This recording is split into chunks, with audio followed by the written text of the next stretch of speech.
တော့ဒီလိုလည်းလည်းကြည့်ဒီရတာတော့အဲ့ဒါသိတယ်အန်ဂျီဘီတော့ဒီကောင်နဲ့ဖွင့်ကြည့်1.05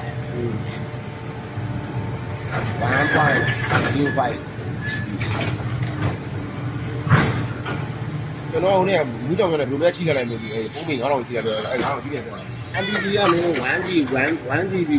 တက်တိုက်ပေးတာပုံသွားတယ်သူက9ကရှိဟုတ်လား MPP နှစ်ခုတော့နဲ့ 1GB ပုံသွားတယ်နောက်ရက်တန်းပြီးတော့ 1GB ထပ်9ကရှိပြီအနက်ကလဲလိုက်တာခုနကတော့55 MB ပေါ့ဟုတ်လားတော့တော့ဒီလည်းတော့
တော့တကားလို့တော့မပြောနဲ့တဲ့ဘုသူပြောတဲ့ပါနိုင်ရရောက်ကြ